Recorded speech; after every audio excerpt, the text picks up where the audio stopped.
Welcome to Digital Marketing Intelligence for Shopify Ask the Experts, our bi-weekly live show and podcast that features expert interviews and case studies to show you what to do and what's new in Shopify and e-commerce digital marketing for 2022 and beyond.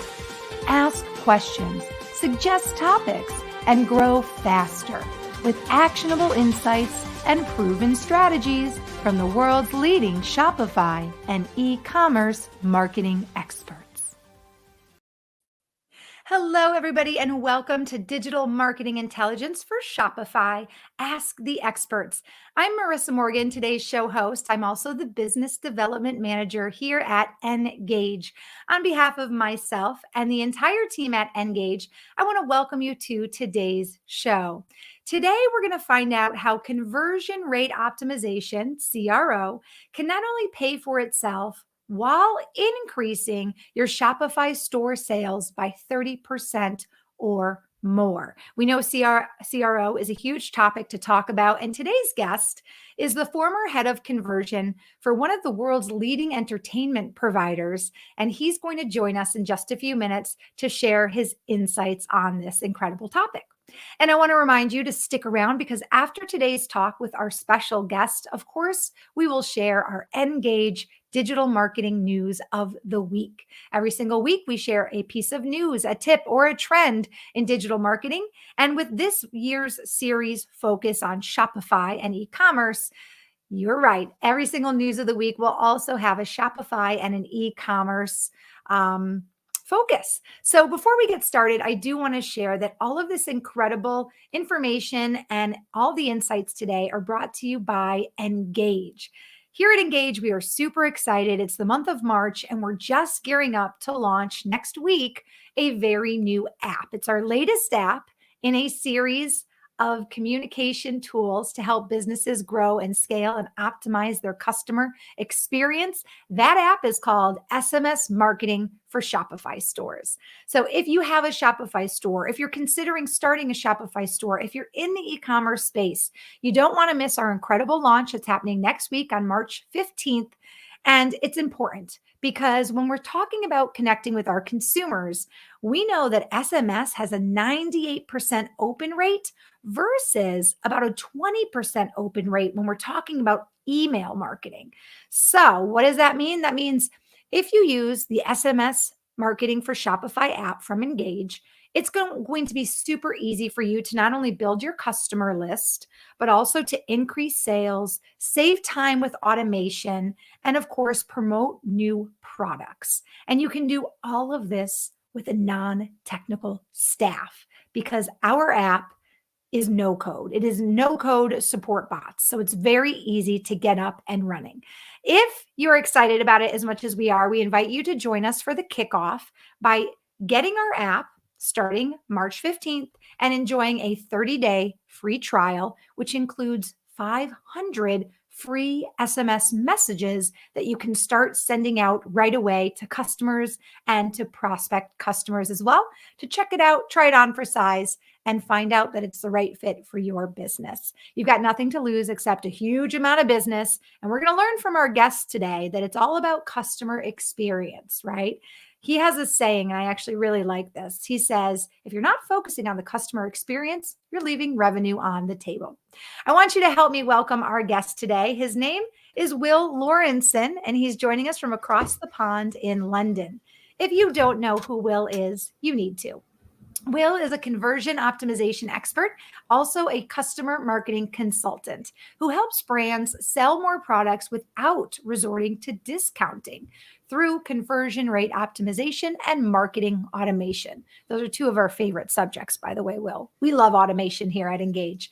His saying, as I mentioned, is if you're not focusing on the customer experience, you're leaving revenue on the table. And with over 10 years of experience, Will has helped his clients generate millions in extra revenue by optimizing the customer experience to help them acquire more high-value customers.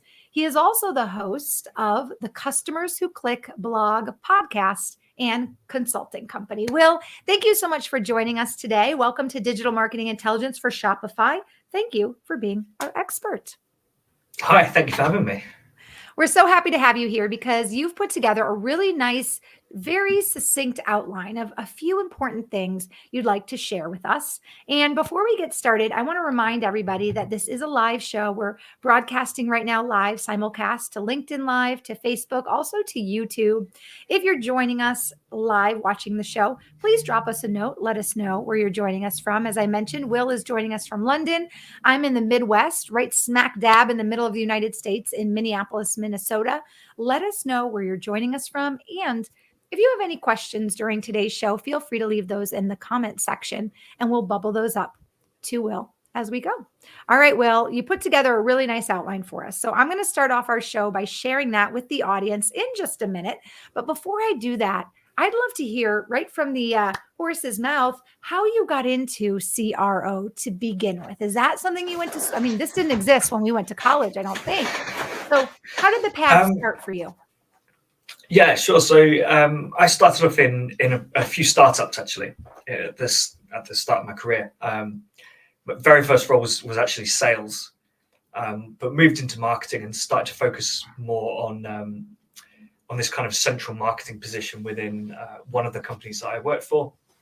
That quickly became, I don't even know how to describe this role. It was a like new business development person, but in terms of identifying new businesses for this business to launch.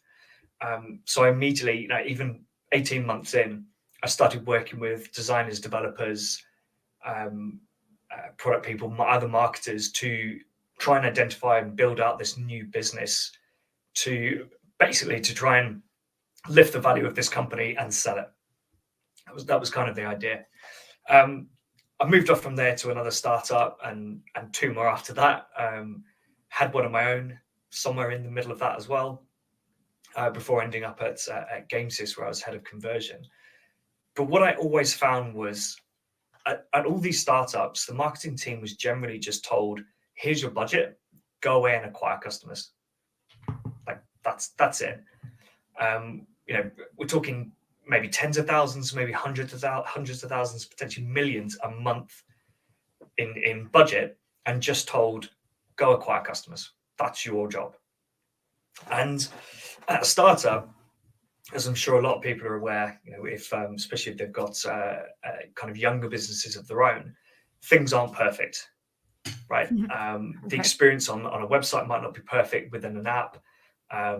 All your marketing automation needs to be set up and optimized over time.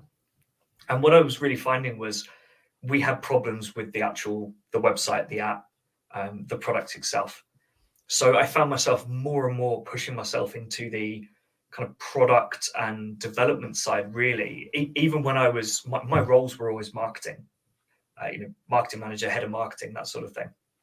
But I kept getting more and more involved in the product side because I was saying to them, well, we've got these budgets. We're kind of happy with how we're targeting people and our creative and stuff because we're seeing good indicators there, but people are struggling to sign up, or people are struggling to actually make their purchase or make the booking or whatever it was at the time. So I was saying, well, the issues aren't acquisition; the issues are with the product side. Yeah. And that's what's kind of led me to where I am. I left my last job about just over 2 years ago, November 19, just before a global pandemic hit, which is not the best time to go out on your own, I don't think. But yeah, so now I'm working with e-commerce businesses to improve conversion rates, really focusing on that. Why should these people purchase from your business? Why should they purchase this product? Why should they purchase from this business? I'm not completely against discounts. I think they can be used quite strategically, but I'm really trying to take brands away from sending out a 20% off code every week just to try and get some extra sales. It's always about what have these customers bought? What have they told us they're interested in? And how do we make sure we're selling those products in the best way possible to get those conversions? I love that your experience has been with startups and many different startups, and that your takeaway is so many of these companies have had some of the same problems, right? Some of the same hurdles, especially in terms of the customer experience or potentially issues with their product or their platform in and of itself, right? Because I think Yeah, one thing that we've learned through the course of our series, Will, is that, from a company standpoint, from a CEO perspective, from a founder perspective, we always see what we're doing as perfect because we're so excited and passionate about it that we often fail to view what we're doing from the customer's perspective, which is the most important. So I'm excited to hear some of the insights you're going to share today. And I like the idea that you're going to focus on how to increase sales without discounts, because even from a customer perspective, there's a few companies I've been, considering doing business with lately, Will. The minute I'm on the website, I'm getting a coupon code. The minute I leave mhm, something in the basket, I'm getting a coupon code. The minute I, go a week without purchasing, it's, oh, here's another 20. And I understand and I get it.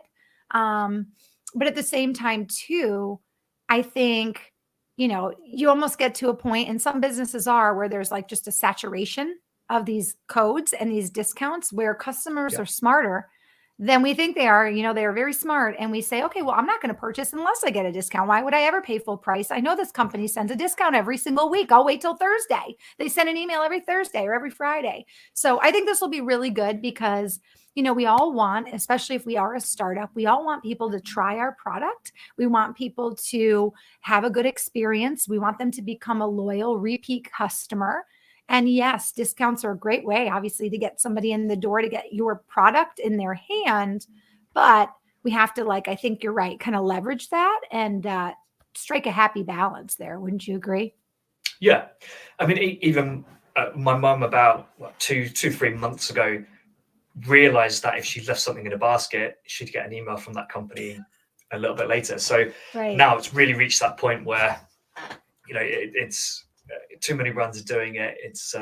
And it's now a known thing. It's really a known thing.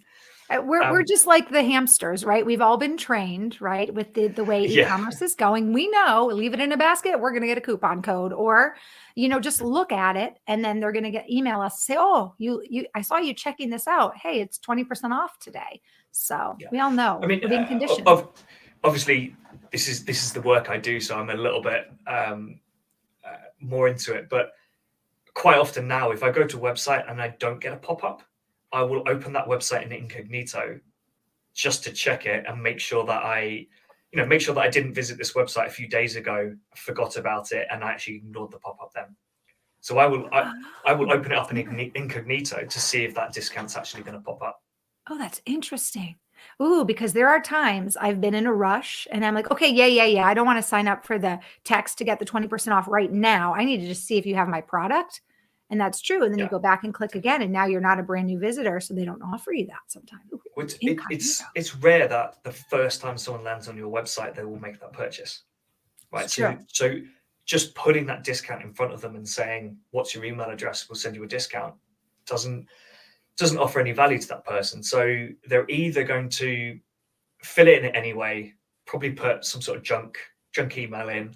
I have a Hotmail account still, actually, and that's the account I use for all that sort of stuff. Um, Oh, that's funny. but yeah, otherwise they will just they will close that box. They'll carry on browsing, and then on that same session they might make the decision to purchase. But now they're thinking, well, how do I get that 10% off code that you offered? And I can't. And Wow.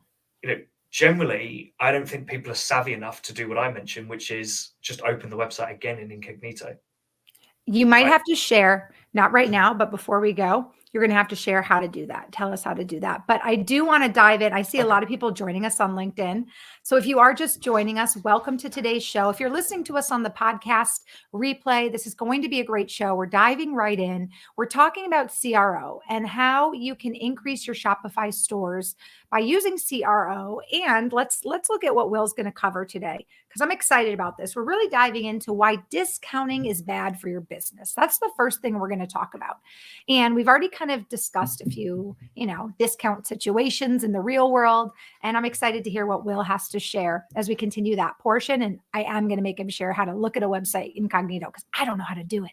Then we'll talk about the two big questions that customers are asking and how to answer them. So stay tuned to find out what those two big questions are. And then how does conversion rate optimization impact retention? So we'll end our show talking about that specifically. Okay, well, let's just continue where we left off. You don't have to share with us how to, look at a website incognito right away, but don't let me forget. Share why discounts are so bad for your business. Well, it's kind of what you were saying earlier, right? We're all trained to expect discounts now. So you land on a website, you expect some sort of pop-up to appear with a discount. And if you're not ready to buy and you close that box because you don't want it yet, you then continue to browse the website. You might actually make the decision right there and then, cool, I'm going to purchase. How do I get that discount? You can't, so you might abandon that website. You might think, oh, well, if I come back in a week, maybe that discount will reappear. But then you forget, right? You forget to come back, you're now gone. So obviously that's one little thing. But really you're just cutting into margin for very little reason, because if you've got the right product and if you've got the right product for that person and it's going to do the job that they need it to do, you should be able to sell the product based on the benefits. Right. So I run exit intent surveys on every client's website. I'm sorry, what was that? You run what? Exit intent surveys. So when someone goes to leave the website, there'll be a little pop-up appears which says something like, what is the number one reason you didn't complete your purchase today? Ooh. So depending on what page we do it on, most of the time it's on the lines of, why didn't you purchase today? Mm-hmm. And I've never seen price come up as anywhere near the top issue. Some people will say I'm skint, or I'm waiting for payday, or something like that. But price is never. I wouldn't say it's in the top 5 reasons that people haven't purchased. It is normally, fun enough. So actually, quite often it's my discount code didn't work. Right. So the discount code that you're actually supplying them in order to try and get that conversion, which is going to knock down your AOV and damage your margins, that's not working for a lot of customers. For whatever reason, that could be, you might have some terms and conditions on it, such as it's got to be used on full priced products. It might, for some reason, it might not work in certain browsers. I don't know. But that pops up a fair bit. And then it's normally related to things like, it could be some questions about your product. What material is it? How does it work? Is it vegan friendly? That sort of thing. It could be, do you offer free shipping? Do you offer free returns? How do I contact you? That sort of thing. There's always something going on. There's always those questions that you've left unanswered on the website. And these people are browsing your website. They might have even said to themselves, I like this product, I want to buy it. But because they don't know your brand, because it's their first time looking at your website or first time buying from you, they don't see that free returns policy. And so they say, well, I'm not convinced that what happens if something goes wrong and I don't like this product, or it doesn't work, or whatever, what do I do then? If they can't see that policy which tells them what to do, then they're more likely to bounce. So what I'm hearing from you, and correct me if I'm wrong, I think I got this. Price has not been one of the big immediate deciding factors for somebody shopping online to not make the purchase. The really main key deciding factors have been more along the lines of maybe like fine print, the return policy, or something related to customer service. What about the offerings as well? Just, you don't have the product I need, or you don't have the color or the size I want. I would think that would be a big, one as well, a big, friction point. Yeah. So obviously it depends what you're selling, right? I actually work with a retailer at the moment, a footwear retailer. And you will get some people who they know exactly what they want. They've come to buy this one pair of shoes. If you don't have it in the size or the color that they want, they're going to go elsewhere, right? Because they know they can go to the brand's website, the brand's own website. They can go to probably a dozen different footwear retailers and find this product. But there are a lot of people who will say, I saw this shoe on Instagram, or I saw someone wearing it. I liked it, so I wanted to buy it. So I Googled it. I opened up, and this is what they're literally saying to me. I did these customer interviews not too long ago. I opened up 5 different tabs, and ended up buying from this business. Price is important when it's in retail, because Mhm. if the product you're selling is 10% more expensive than on a different website, you know, you're going to reach that point where your price is quite a bit higher, and people don't see the benefit of that. But if you're the website that comes across as, if I've got a problem with this product, I can send it back. I'm not going to have a problem. I can see that it's really easy to contact you, right? So that obviously links into that returns policy. Mhm. If you say to me you've got a 100 days return policy, but there's no way of contacting you obvious on the website, I'm not going to purchase, because that 100-day policy is meaningless if there's no way of actually activating it. So again, that goes right into your big saying, if you're not focusing on the customer experience, you're leaving revenue on the table. And I do think you're right. Customers, shoppers, consumers, we want to always feel like there's support behind whatever retail product we're purchasing. And that support could come in so many different ways. It could be exactly like you said, a very easy contact information page, so we know where we're going if there is a problem. There is the return policy as well. I do think too, when it comes to price, there are ways that I think some businesses try to stay in the kind of profit margin game, or the competitive game, where they'll maybe offer maybe a lower price than their competitors by just a couple dollars. And then when you actually get into the checkout process, you sometimes find out that they've kind of upped their shipping costs. I've seen that happen a few times. Oh, I can get this for $30 here, free shipping, or I can get this for $25 here, and then I get to shipping, and shipping $7. You know what I mean? So Yeah. I definitely have seen that as well, which could be why someone abandons. It's not really for price, but it's for the logistics, I guess. Yeah, I mean, very often an unexpected shipping fee will Mhm. put people off. Right? People Mhm. don't like paying for shipping. They would rather spend more money on the website, and then complete that purchase for free shipping. But if you get through to the checkout stage, and that's when you say, "Oh, well, actually, shipping is," generally here it would be, I don't know, $3.99 or something. But I think in the States it can be like $10-15, can't it? Depending on where the Yeah, it shipping can, is. So, especially if you need something in a rush as well.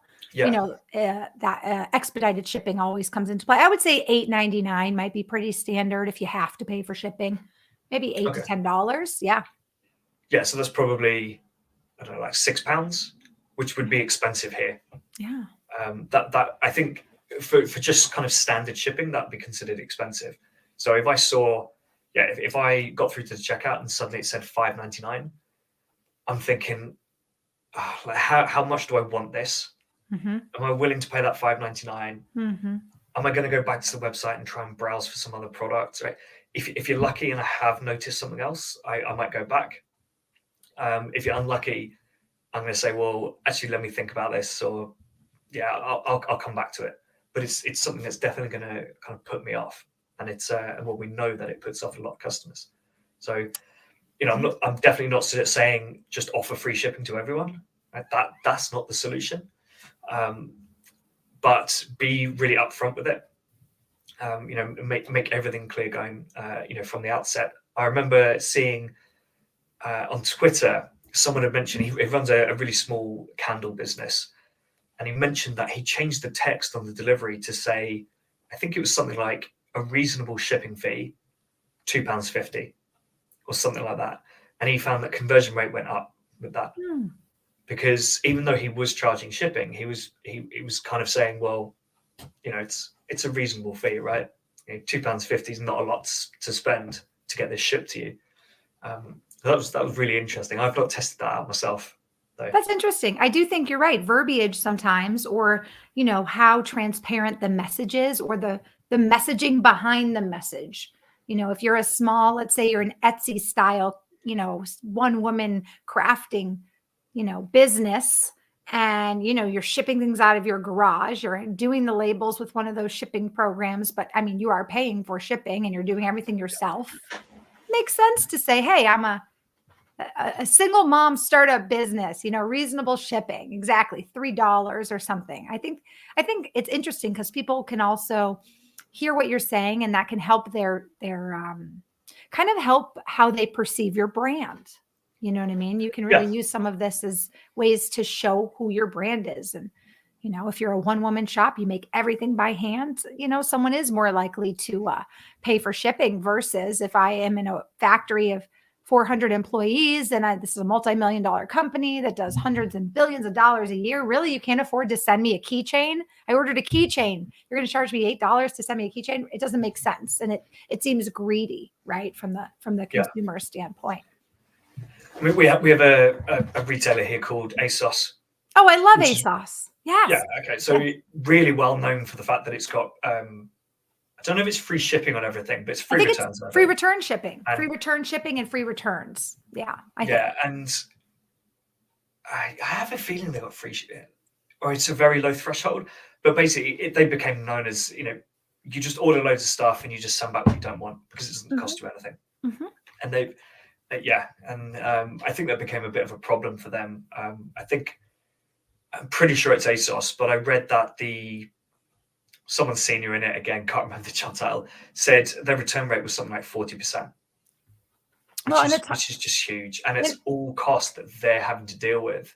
And it's not just, easier for a smaller business, right? But a bigger business, that's not just the cost of having to pay for the shipping to return.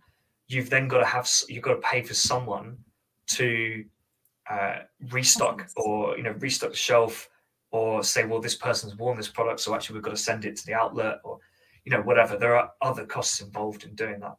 Very true. Very true. I'm actually experiencing this right now. I'm getting married in a few months and I have got things I need to buy, Thank you. I mean, I don't wear white that often. And now I'm like, oh, I need to buy all these white dresses for all these events, right? But I've been doing a lot of shopping online and it's quite interesting to see just what that experience has been like. I shopped online during the pandemic, not nearly as much as right now. I'm shopping more online now, but I will say things like free shipping, things like free returns. I know one company, if you return whatever returns you have at one time, say you buy 10 items and 5 don't work, as long as you return them all at once in one package, one time, it's free. The minute you're like, oh, I'll send back these 2 things. Oh, then I'll send back this other thing. Then there starts to incur charges. But it is interesting. I was just saying to my fiance yesterday, I wonder how some of these stores do it. Because with clothes, with shoes, oftentimes you do have to buy 2 sizes because you're uncertain. So You're right. There is a lot of stuff happening on the back end for some companies to continue to provide that exceptional option and that exceptional service. So I mean, that's the sort of thing I look at. And obviously with clothing, with footwear, it is difficult because, and this is something I only discovered once I started working with a footwear retailer, a size 10 in one brand is not the same as a size 10 in another brand. Mm-hmm. Right? That probably should have made sense to me because I'm sure I've had that problem myself. But I hadn't really thought it through. But I don't think the majority of people are aware of that, particularly with shoes. Oh, so the struggle is real. It's hard. Yeah. In these interviews, people would just say, oh, I know I'm size. I was asking them if they would use a tool to help them work out what size to use. And they would say, no, I know what size I am. Like I'm size 10 or whatever. And then obviously you get the issue with people returning the products because they bought the wrong size. So then they'll order another one. Or they will order 2, maybe 3 pairs and send back the ones they don't want. And obviously by doing that, they've also got free shipping because they bought, if they're buying 3 pairs, they're going to get the free shipping basically on the 1 pair that they actually want. Right. So again, it's more difficult with shoes and clothing because you have to get that sizing right. But there's still things you can do to try and educate customers and make sure they pick the right option. You could even talk about the kind of sustainability side of it and say, make sure you pick the right size so that we don't have to ship twice or something like that. Here's our handy size guide, or the tool that we use to help you find the right size. So you could try some messaging around that. You could even try it, if someone puts the same pair of shoes in twice but in different sizes, then trigger that message and say, All are right. you actually buying two pairs of shoes, or are you testing sizes? We are an eco-friendly business, whatever. We want to reduce returns and wastage, blah, blah, blah, and kind of go into that. Obviously, you have to actually be a very obviously eco-friendly brand. It's one of my biggest kind of pet peeves that businesses do at the moment are things like they'll make big claims around, we're an ethical business or a sustainable business, and they'll put little badges on their product pages, but then there's pretty much nothing else, in the day-to-day kind of like visibility and touch points for that business. You don't notice anything else, so it doesn't really come across on their social media. They've not got anything on their website that really talks about their mission and what they're supporting and stuff. It will just be the odd tweet or post, normally on those calendar days that come by, right, where everyone was it World Earth Day? Day? Earth Day? Earth Day. Yeah. That's the one. Earth Day, stuff like that. And they'll say, oh yeah, we're really sustainable business. And you look at their website and there's no evidence of that at all, apart from these generic looking badges. And I think, as we mentioned earlier, consumers, we are all consumers. We are smarter than sometimes we're given credit for. And I think we notice things like that. You notice when the brand messaging is consistent. Unless, you're looking for something, you don't really care, you want the lowest price, it's a ho-hum purchase. But when we talk about becoming loyal customers, I do think brand messaging and the consistent brand messaging is really important. Well, this really leads us to our next. Well, sorry, I've got Yeah, go ahead. one example, if that's all right. Yeah, I absolutely. recently came across Tony's Chocolonely. I'm sorry, what? Bars. Tony's Chocolonely. It's a chocolate bar, and it is the best chocolate I've ever had, I think. It is fantastic. But Is it only available in the UK? No, I'm pretty sure it's a US company. Okay. Oh no, no, it is a Dutch company, I think. Okay. I think. It should be. You're making me hungry, but okay. I love chocolate. They're quite decent bars. The packaging is really nice. It kind of looks a bit old school in the way they've done it. Almost like Willy Wonka and the cool. Chocolate Factory, Charlie and the Chocolate Factory style. Anyway, the actual outer wrapping for their chocolate has all their brand stuff on it. So it talks about the fact that they're fighting slavery in the chocolate industry, and there's loads of information on the packet.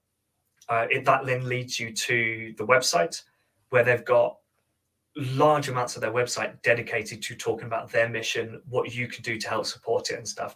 So that's probably the best example I've ever seen of a brand that's really, really pushing their values and really going for it. So I definitely, if you are if anyone listening is kind of looking into that space, go have a look at their website and check out what they've been doing. Great example. That's a great example too of how your, small to mid-sized business, especially if you're a startup, a great way for you to stand out in a highly competitive space, right? We all know the e-commerce world is highly competitive. And especially if your product is online. One thing I learned in a recent episode is when consumers go search for your product or a product, think about what they are going to be putting into the search tool. Right? Maybe somebody wants to find an eco-friendly shoe brand or a sustainable comforter or something, think about those words like sustainable, eco-friendly, vegan, cruelty-free. Some of these words are really hot topics and hot buttons right now, and people feel strongly about them. So consider what people are going to be putting in when they're searching for a product, if that in fact matches your message, or you want it to match your message, and be consistent in your branding so that their search ends up discovering your product if you are indeed in that world. You can see that in your analytics as well, right? You can see what people are searching for. So if like a lot of websites out there, you've not put any thought into your search, which a lot of brands don't, the analytics should be there. So you can see what people are searching for. You can start to optimize for those searches and make sure you're showing results. But also just generally enhance that search experience. There's so many better ways of doing it than just waiting for that person to type in their query, hitting enter, and then displaying a page of potentially no results. Absolutely. Well, let's go on to our next topic here, our next point, because I want to know what the questions are. The two big questions customers are asking and how to answer them. What are the two big questions customers are asking, Will? So it's very basic. Is this the right product for me? So is it going to do that job for me? Is it going to deal with that pain point that I've got? Is it going to do that task or complete that job for me? And is this the right business to buy that product from? And if you can answer both of those questions, then you're going to be well on the way to getting those conversions. But you have to answer both of them, right? So you can be so convincing about that product. You can give me all the images which show every little aspect I would want to see. Explain all the benefits. Give me all the social proof, whatever, do everything with that product page. But then if I don't think I can trust the business, if there's no reviews for the business, or if the only reviews are, negative reviews on Trustpilot or whatever, because you're not actively collecting reviews, so inevitably your actual review scores on those sites are going to be negative. If I can't see customer service, if I can't see a free returns policy, that sort of thing, then I'm going to be hesitant. So I'm going to think, well, what happens if something goes wrong? Is it a legit business? Are you actually going to send it out? If you do send it out, is it going to turn up okay? If I have a problem, can I return it? All those sort of questions start coming up. If you can't answer those questions, then the customer says, well, I'll go search somewhere else. Because I'm sure I can find, if you're a retailer, I can find the product elsewhere. And if you're not a retailer, if you're a brand with your own products, there probably is a competing product out there, right? So they can go and find something else. They might have to start their process again and start asking all those initial questions around the product, make sure they're again happy that product's going to achieve that goal for them. But then if that business does have the reviews, does have the customer service, they're the one that's going to get the sale. So that's those two questions are you've got to convince someone it's the right product for them. And then once you've done that, are you the right business to buy that product from? It's so simple, yet it covers a lot of different things, right? I like that you mentioned the review part of it too. I recently bought something from one of the big retailers of multiple brands that's online. I really needed it, and I was being very price conscious because when I looked at this particular item, there were so many people selling it. And I actually shopped solely based on price and description, Will. And this one particular store I found had the best price and not a single review. And I was so nervous to buy it from that particular vendor because it had no reviews. But based on the photos, based on everything else, I'm like, these all look the same. It really did look the same. And I feel like as customers, sometimes I don't like that. There's a lot of bait and switch, I think, that happens now on some of these larger retail sites where vendors just take pictures from other companies and say, oh, mine's the same. Very frustrating and a little scary. But at the end of the day, the savings was there. And I said, I'm going to take a risk because my friend said, well, maybe it's just a new vendor that's just getting up, or maybe it's a vendor that's already on, but they're just doing a beta test themselves to see, hey, if we sell it for less, do we sell a lot more? Is it worth it? Anyway, bought the product the entire time until it got to me. I was so nervous. Well, like please, because it was a heavy thing that if I had to ship it back would have been a disaster. And I got it. And thank you, consumer gods. It was perfect. It was just as nice as all the other ones.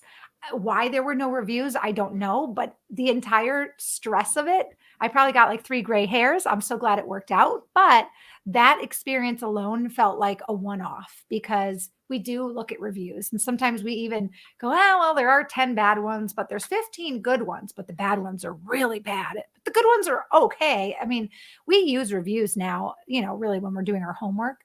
And they, I think, more often than not, I don't purchase something because of the reviews. So that was a good workout situation. It worked out, but reviews are important. With the reviews, like I said, if you're not collecting reviews, it doesn't mean you just have no reviews. it means when people search for your business and reviews or for Trustpilot or whatever, they're only really going to see the bad reviews, because only unhappy people, well, not only, but probably 9 out of 10 reviews that are unprompted are going to be left by unhappy people. Mm-hmm. When it like on review sites and things, you'll get happy people who are more likely to share on social media, I think. But when it comes to review sites, the people who are unhappy are more likely to go and leave those reviews.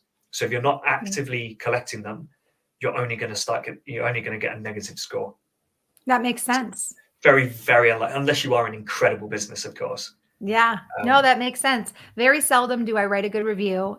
However, I do occasionally, but more often again than not, it's because that was requested. Hey, how'd you like the product? I actually really loved it. Thanks for asking, And there's just one thing you mentioned, actually, which I don't think we can get into because it's an entire, I could spend an entire hour talking about it.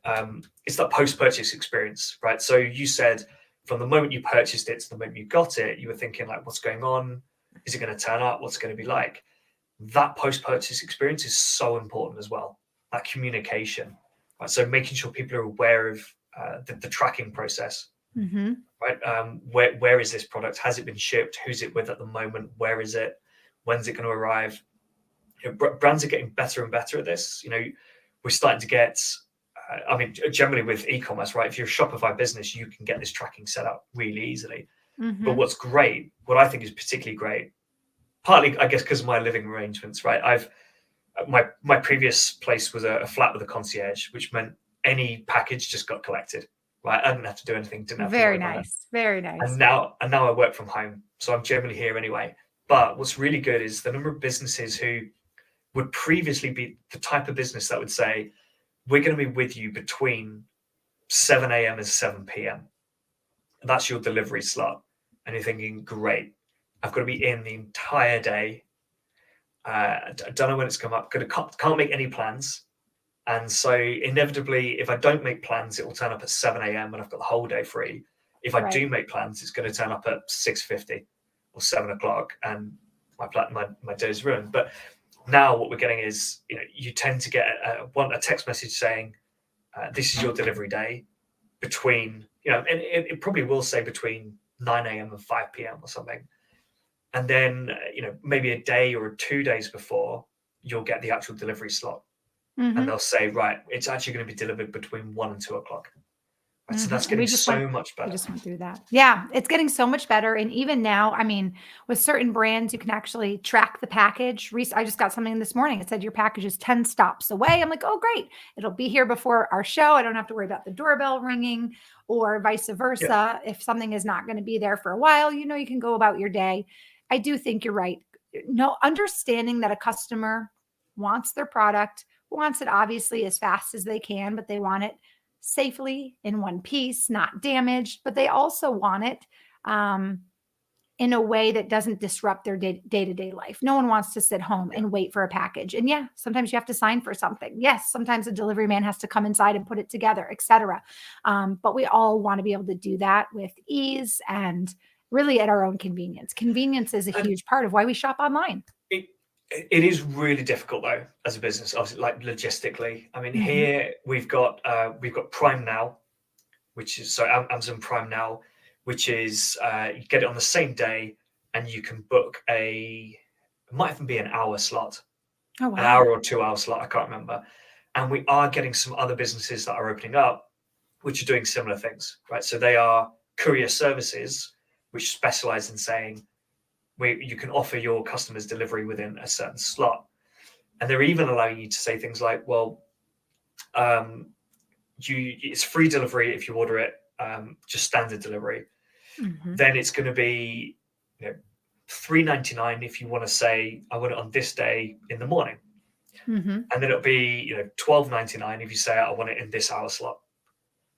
So you're still giving the customer that flexibility, that free option, but you're also saying, well, if you decide you want it urgently and at a very specific slot, you can pay the money, you can get it, and some people will. But it's still, it's not. It doesn't get seen as, well, your shipping's really expensive, you're charging loads. It gets seen as, all right, you've got the flexibility. If I'm the one who wants it urgently, then I'm going to have to pay for it. Yeah. If you forgot your mom's birthday and you're online shopping and you need it that day because you're going to a birthday party that night, you should expect to pay a little extra for expedited shipping. I think it's pretty Exactly. incredible. It's interesting too because I know, for instance, with Amazon, right? They have warehouses all over the country. So it is interesting too because they can offer certain options for certain products, and then some get shipped directly from the company. So it's just interesting too how they've managed to really logistically work with so many different companies, vendors, warehousing situations, and obviously with all their different transportation. It's just very interesting. It's quite fascinating, the web Yeah. that many of these companies have created, the logistics web that allows them to cater to so many different needs and locations and timelines. It's Yeah. impressive. Yeah. Well, let's end our talk with conversion rate optimization. We have just a few minutes. Let's talk about how conversion rate optimization can impact retention. Um, Share with us a little bit about your experience and your insights with obviously using CRO. That's really your niche and your specialty with some of your clients. Yeah. So it kind of ties into what we've been talking about before, a little bit about Yeah. the discounting, right? If you discount, then generally you see lifetime values decrease. We see customer churn rates increase, right? People are less likely to stay with you long term, the more they've been receiving discounts. And obviously lifetime value goes down because uh, while they might still be spending money, if they're getting 40% off every purchase, their lifetime value is obviously going to be a lot lower. And eventually those people are the sort of people who are going to say, I'm not going to come purchase from you unless I get a discount. Right? I know you send out a discount every week, every month, whatever. So I'm quite happy to wait for that, even if I need this product. And actually, potentially what might happen is they say, I do need this product, but you've not got a discount. So I'm going to go somewhere else and buy it. Or they come across it and it's, $5 cheaper on the other website. And so they say, well, I'll buy it from there because I know that it should be $25 cheaper on your website, but you haven't got the discount up. And then really what we're talking about, again, it's going back to that, is this the right product and is this the right business?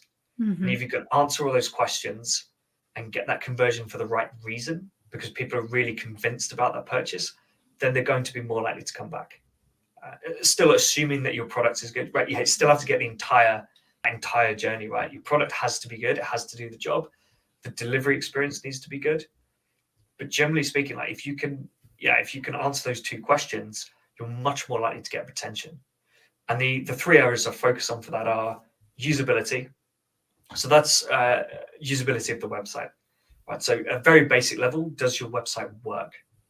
Right? That should be something that every business is getting right. But actually, what I tend to find is on a certain device, on a certain screen size, the contact us, the live chat button will be sat on top of the call to action, the add to cart button, something like that. So on a certain device, no one is able to actually add your product to cart. Right, so that's kind of what I mean by usability. And then the more important side, well, maybe not more important side, but kind of more powerful side, I think, is the kind of discoverability side of it. So does the website help me find the products I'm looking for? And this includes, even if I've landed on a product, right? So if you've shown me a Facebook ad or have clicked on a PPC ad, if I land on that product and I've decided, actually, no, there's something wrong with this, going back to the shoe example, if this shoe is if the shoe size I need is out of stock, does the website prompt me in some way to go find an alternative? Or does it just let me abandon the website? And that could be by saying, do you want to be emailed when this product is back in stock? Or it could be some sort of interactive way of saying, sorry, this size is out of stock. Here are some products that we recommend, Mhm. or here are similar products that customers buy. Or one thing I actually want to test with my retailer is here are some expert picks. Right, so here are some that are us. Here are some alternatives that our staff love, and see how people respond to that. But yeah, Fantastic. it's that discoverability piece. It's does the website help me find what I'm looking for, or does it just kind of say, we've got some navigation, we've got a search function, you can have a go at it. One thing, and I mentioned a pet peeve earlier, but another pet peeve is websites that have their own products and they have their own different models of those products. And when you go into the navigation is laid out in terms of the different models and things. So you're looking at some crazy names of the products that they've come up with. None of them mean anything to you, so you don't know what to click. Right? You might have, some brands will say you've got the beginner, the intermediate, and advanced versions. That's great. Mhm. Tells me what I need to know. If I'm a beginner, I'll look at the beginner version. But other brands will just put some sort of branded name on them, and you don't know where to start.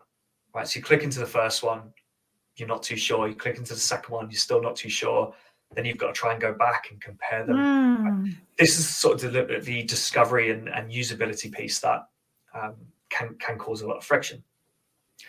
That just real quick, just to add to that makes a lot of sense. Again, from someone who is, let's say, a CEO or a founder or the creator, you need to remember that just because you created this amazing place with your amazing product that you think is perfect for everybody, you need to put yourself in the consumer's shoes and remember that someone may be looking at this or considering this new hobby or coming to your world for the first time, right? So making it all inclusive and not just assuming that every customer knows the culture of the brand or the culture of the product or the culture of the hobby.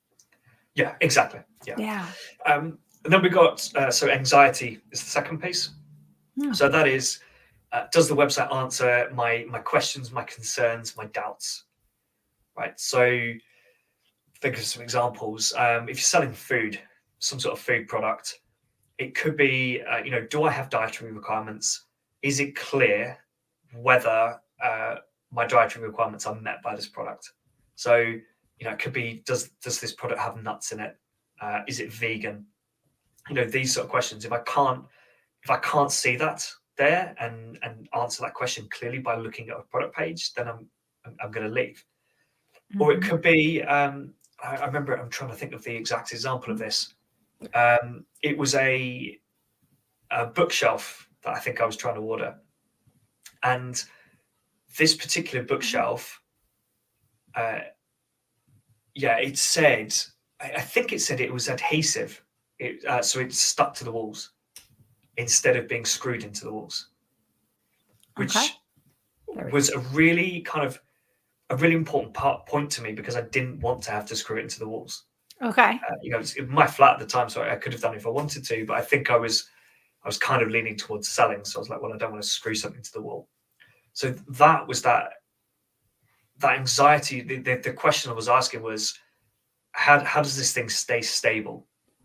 Right? How do I make sure that this thing's going to not get knocked over easily? Whatever. I'm thinking I'm probably going to have to screw it into the wall because most things either have nothing or they screw into the wall. But this thing said adhesive and explained how that worked. So I was like, okay, cool. That's what I need. Trying to think of other anxieties. It could be about returns and things, right? So again, like what happens if this goes wrong? What happens if I don't like it or it's broken or whatever?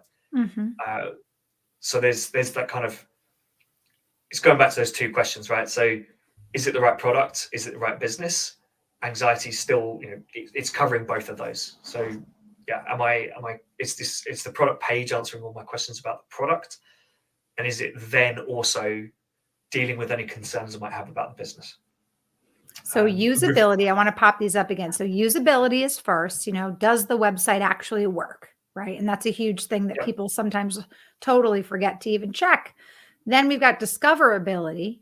How easy does this website allow me to find what I'm looking for or let me know when something is sold out? Are there other options? Or is there something, as you said, maybe a professional would suggest? And then the third thing is, does my website really truly answer questions in terms of returns or, as you said, dietary restrictions or support, customer support or warranties, etc. Those are three basic things, but it makes a lot of sense because I think for the most part too, with the boom of the internet, with the boom of more businesses being online, we have so many tools as consumers and so many opportunities to compare companies via their websites that you want your website to be, here. And you Yeah. want your consumers to be down here. You don't want it to be the other way around because especially in this e-commerce Shopify world, you only get one chance to make a first impression because it's so easy for someone to click to the next one. They don't have to get in their car. They don't have to drive to another strip mall or store. All they have to do is literally click, and then they never have to look at your stuff again. It's pretty incredible. Yeah. Well, that's why the actual last one is the most important, which is motivation. Okay. Right. So, and obviously it doesn't. It's not really checking checkbox 1, checkbox 2, checkbox 3. These are just different areas, but the most powerful one is the motivation. Right. If I'm looking at this product, am I thinking, yes, I can see how this is going to make a difference to my life. I can see that the benefit that it's going to give me. I can see where I'm going to be in 6 months' time if I buy this product and start using it. Mm-hmm. That's the most powerful thing. The easiest examples to think of are diet products, nutrition products, fitness and exercise things, because there it's really easy to show the before and after. Mm-hmm. Right. So if you can show people and really give people an impression of how their life's going to be better, then that's the thing which really makes them buy it. Because going back to anxiety, right? Anxiety is obviously really powerful. But if I look at this product and say, if I'm vegan, for example, I look at this product and I say, okay, cool, it says it's vegan, but I don't feel like it's going to be tasty, if I don't feel like I'm going to enjoy this product and enjoy the flavors, then it doesn't matter that it's vegan. It doesn't matter you've got free returns, because I'm looking at this thing thinking, nah, I don't really care. I don't think I'm going to like it. Exactly. So you've got to work on that motivation. And in retail, that's a little bit more difficult because your products are the same as everyone else's. So you're a little bit more constrained by what you can do, but you can still go out and shoot your own photography and stuff. But if you've got your own products and your own brand, there's so much more opportunity to focus on that and really explain why your product is so much better than the alternatives that might be out there. Well, honestly, I feel like we're just scratching the tip of the iceberg. We have shared so much today in such a short time. And unfortunately, we are out of time, Will. So I do want to share with our audience our Engage News of the Week and have you share any thoughts you might have on that. And then also share with our audience how they can connect with you after today's show, if that works for you. Cool. There's just the one thing you wanted to know about Incognito. Yeah. Oh, see, I'm so glad you reminded me. Yeah. How do you search a website incognito mode? I can only speak to the browsers that I know. Yeah. If you're on Chrome, okay, use the Chrome browser. Literally, the top right corner. I think there's 3 dots in the top right. I think it's 3 dots. Yes, Click it says that and it says update, and then there's 3 dots. Yeah. So if you click the 3 dots, it should say I think new tab, new window, and new incognito window. New incognito window. I see it. Yeah. And then if you're on a phone, I don't know how to explain to do it. I just know it kind of, it's like muscle memory now. But you can just switch your browser type. So if you're on Safari on an iPhone, for example, I think it's where it says how many tabs you've got open. You just tap that and it will say go private mode. It's on the mobile. Interesting. And I see Lexi is joining us. She's watching on Facebook and she gave us a thumbs up for today's show. Thanks for joining us again today, Lexi. If you're wondering what we're talking about, or if you just joined the show a little bit late on LinkedIn, we're talking about the option and the ability to search a website incognito, because sometimes we know that e-commerce businesses will offer coupons and codes right when you've gotten to their website. And maybe you don't even know if you want to shop with them. You don't want to give them your email address or put your phone number in. So sometimes you'll dismiss those banners, you'll dismiss those coupons to say, hey, is this the right product for me? Is this the right company? As we learn, those are the two questions we always ask ourselves, which is so true, Will. But browsing incognito at a later date, if you decide, oh, hey, I do want to shop from that company. I think they offered me an email code. That's a great way to go and search and get those email codes or whatever back. Also, So smart. not even as a consumer, as someone who runs a Shopify business, for example, go check in on your competitor websites. Right, open those sites in incognito every time you go look at them to just see what's different. Right? Now, by incognito means that information is not shared with that company. Is that what that means? Yeah, it's kind of like a fresh browser. So it's as if, so you'll find if you go to your email, for example, you'll be asked to log in. Like you're logged out of everything. Everything's cleared. Everything is from scratch. Yeah, it's as far as, I mean, this website can't tell who you are, basically. So they don't know that you're logged in. Right? You might have the other browser, your other tab open, but the incognito window doesn't know that. So everything's kind of fresh, which means that, yeah, if they've got a Klaviyo pop-up, you will see that pop-up. Which means, yeah, if you check in on your competitors every month, you can see whether they change their offers, whether they change those promotions, the designs on that, and all that sort of thing. Not to say you should copy that, but it just gives you an insight into what they're doing. Gives you the inside scoop. I love it. I love learning new things, especially when it comes to e-commerce and Shopify and learning how digital marketing, things that we can, even as consumers, things we can do to have a competitive advantage in our shopping, right? So kind of goes both ways. Will, you are just a wealth of information. I'm so excited to share your contact information with our audience, share a little bit about customers who click in just a moment. But let's dive into our news of the week for just a moment before I let Will go and before I share his information with you. So every week we share what we call our Engage Digital Marketing News of the Week. And this week, TikTok shared a new report on how retail brands can convert their efforts on the social platform. And I want to share something here. So basically, TikTok has shared this kind of infinite loop idea. And you can find out more about this. I'll share the link in a minute. But basically, TikTok says by listening to the TikTok community, we meet users where they want to be met. And it's not in the funnel. Rather, it's in an infinite loop with no start or no end point. And it empowers brands to establish more meaningful relationships with consumers that result in communities of brand loyalists, repeat purchases, and greater spending. So I just wanted to kind of throw this up here. It's very interesting, but what TikTok is saying is that their path is not linear. It's not a funnel. It's actually this infinite loop. And I find this to be interesting because, Will, one of the things you shared was this idea that, purchasing a product is really just the beginning, and that it's important for companies to support that purchase all the way through tracking, through shipping, through, arrival of the product, through then asking for the experience.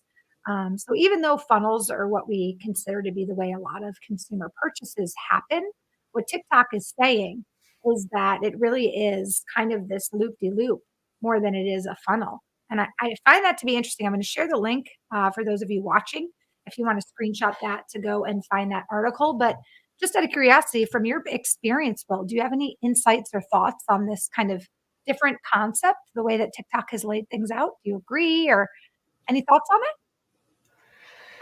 Yeah, I think it's interesting. I do think there's kind of elements of the funnel you want to be thinking about, right? So if someone's never heard of you, through to conversion, there is a bit of a funnel there. But obviously, just because they've made that purchase doesn't then mean they're not in a pot of loyal customers now who will just come back and buy from you again and again. You do have to kind of, it's not exactly bringing them right back to the start, but you need to continuously kind of educate them, engage with them, right? So, give them the experiences that you used when you first acquired them. That might be advertising, but it could be content on TikTok, for example. Keep keep kind of giving people those same good experiences that got them to convert with you in the first place.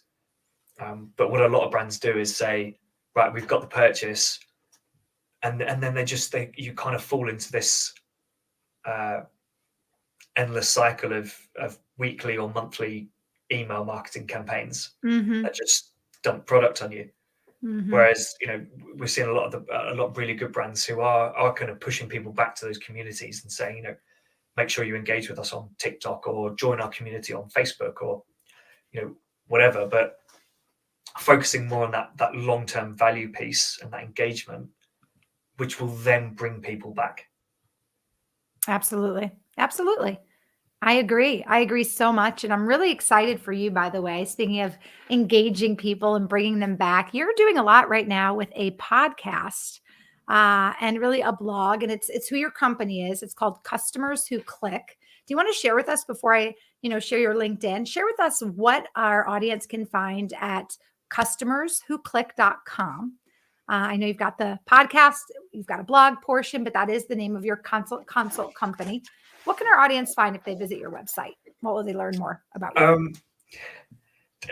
Being brutally honest, not a very good website. I checked it out. I thought it was okay. LinkedIn's definitely my place at the moment, so I'm much more active there. Share a lot there, but yeah, the website, you'll be able to find my blog where I post actionable tips every couple of weeks. You can sign up to my newsletter, and there's obviously the podcast on there. So every episode goes on there. You can either listen to it on the website or on iTunes, Spotify.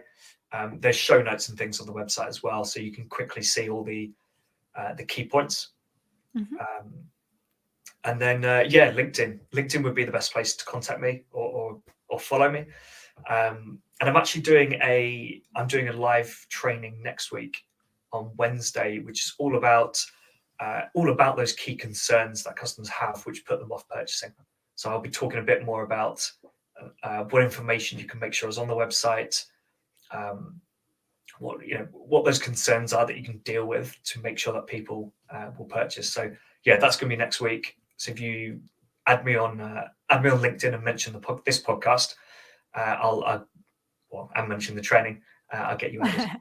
Perfect. So if you're just listening in right now on a podcast replay, March 16th would be the date for Will's online class, March 16th. It's next Wednesday. And in order to find Will on LinkedIn, it's Will, Will, Laurenson, Laurenson. Will, I want to thank you so much for joining us today. Before I let you go, I just want to say hello to Marielle, who has joined us. She mentioned that Chrome Incognito window is certainly something she uses to check her competitors and kind of get the inside scoop. So Marielle, I want to thank you so much for joining us. I also want to thank Lexi, who is joining us and gave us a thumbs up on Facebook. I know many of you listen to the podcast replay, but for those of you who love to tune in for live seminars, please share this link with your friends and check us out for our next show on Thursday. In the meantime, Will, I want to thank you again so much for sharing all your incredible insights with us and being our guest on today's episode of Digital Marketing Intelligence for Shopify. Ask the Experts. Thanks so much. I've really enjoyed it. Thanks. Awesome. We enjoyed it too. Thank you so much, Will. Have a great day. Bye. What an excellent guest expert on the topic really of CRO, but we dove into a lot more. We dove into really the big questions customers are asking and how to make sure that your company and your website is answering those questions, which will lead to more conversions. We also talked about how discounting wasn't always the right way to build a loyal customer base and to gain more sales. If you want to learn more about Customers Who Click, if you want to hear Will Laurenson's podcast, check out customerswhoclick.com and please follow him on LinkedIn and drop him a message to let him know that you saw him on the Engage Digital Marketing series. Okay, guys, if you're just joining us and you missed today's show, make sure you check out the Engage Show library. I'll pop that up, show you what that looks like. You can find it easily if you go to engage.com/live-show-library. We will add Will's show to our library in just a couple of days. So check that out or share the link to the Engage Live Show library with your colleagues or any friends that you may have in the e-commerce Shopify world, especially if you think that Will's insights would help them in their business. You can also find out more about Will Lawrenson at customerswhoclick.com, as I mentioned. And if you are looking for more opportunities to learn about Shopify, to learn how to connect with customers, to learn how to grow and scale your business, join me on Thursday, March 10th at 2 p.m. Eastern. Our guest will be Rand Fishkin. He is a prolific digital marketing author, keynote speaker, founder of Moz, and current founder and CEO of the audience research company called Spark Toro.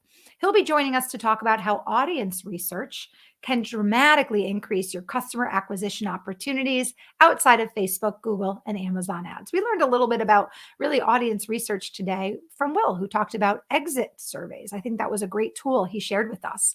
A reminder that if your colleagues or friends would like to know more about how to empower themselves in their Shopify and e-commerce businesses, connect with us at Engage on LinkedIn. It's NGAGGE is the company name. Look for our rainbow colored wheel shaped cog. And if you're interested in joining me for a show to come on as a guest expert, or maybe you know somebody who is a guest expert in e-commerce or Shopify, have them email me or email me yourself. My email is Marissa, MARISSA.m at NGAGGE.com. All right, everybody, that is it for today. On behalf of myself and the entire team at Engage, I want to thank you for joining me for today's show with our special guest, Will Lawrenson. And I want to remind you to be tuned in because next week on March 15th, we are launching our first ever SMS Marketing for Shopify app.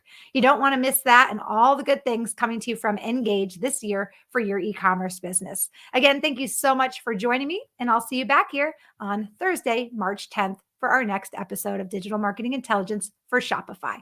Have a great day, everybody.